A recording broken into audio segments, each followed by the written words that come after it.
tired. It's about 3:30 in the afternoon. I've been out here since 8:30, and I've been working on my own.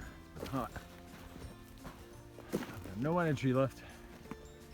I managed to gather all those Yimity branches and all that, stick them in a pile. When they get dry enough, we'll just set it up a light, burn them. I'm gonna go and show you what I've been doing most of the day. I'm gonna come up on the back of this big rock. That way you can actually see. There's a little walkway in between right here. So I'm able to get up there. Let me give it a shot. Oh my goodness. All right. There you go.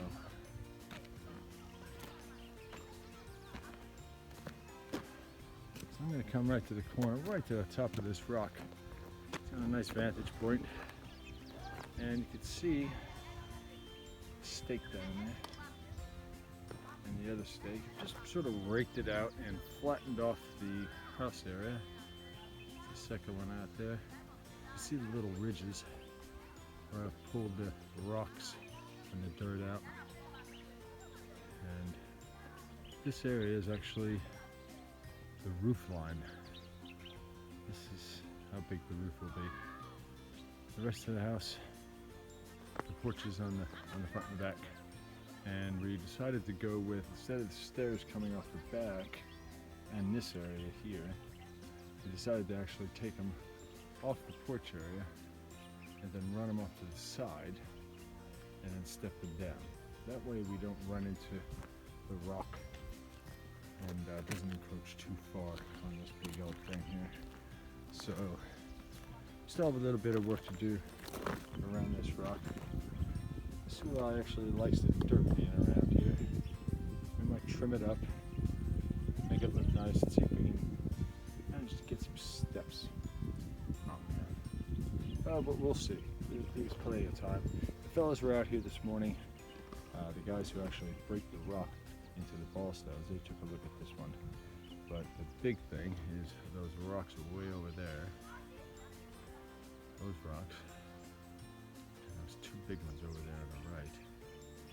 They'll come in here, set it alight for about 3 hours, and let it get some cracks going in it. And then we'll take big bars and sledgehammers and start breaking it down and use it for the bottom of the foundation. So the foundation is, I do believe, 50 feet wide by 37 feet deep.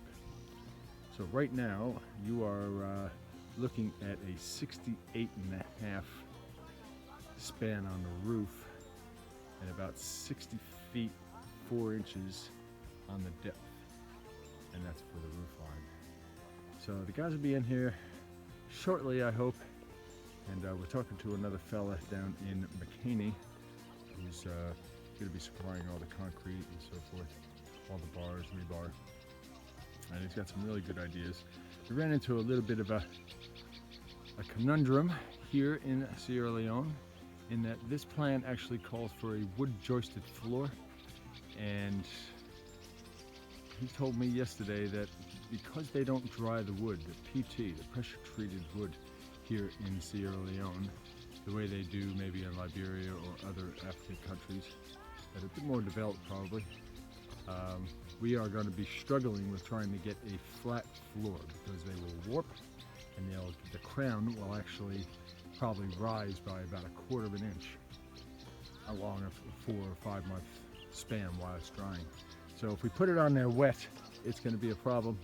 We'll never get a flat floor. It'll be a nightmare, and I think we're going to have to put concrete floors on this house. Didn't want to do it, but it's reality. If we want the roof on by June, we have got to get the 2 floors going and get that truss up and get the roof on with tin. So before it starts raining, we can actually be inside working on this this big old project. We're getting close. It's so quiet up here. You can just hear the birds, right? Yeah. And And someone's actually lit fire to that area over there, which I just don't understand people around here. They have a strange mentality when it comes to fire and all that stuff. They've got no respect for any of the palms, any of the trees. It's just so natural to them that it's just there. They take it for granted that these things are beautiful the way they are without any fire damaging them or retarding their growth. And I just don't get it. So we are trying to acquire, we've got an agreement right now to go all the way from where that dead tree is, about 150, 200 feet out to the left of that dead tree, the big one, all the way around, and it goes back over the side of the hill up by where those trees are, comes all the way around, and stops up in the corner peak of the back pillar on our property. Goes back up about 70 or 80 feet, and it's just, we are going to be acquiring that land so that nobody does anything to it. And if I catch anybody out there remotely with anything in their hand regarding fire, they will be dragged in front of the chief and thrown in jail for doing that. That will be private property, privately owned, and it will be against the law to do it. So there you go, guys. I thought I'd give you an overview of what I've been doing today. So let me get back up on this rock. I'll show it to you again. There's the ridges.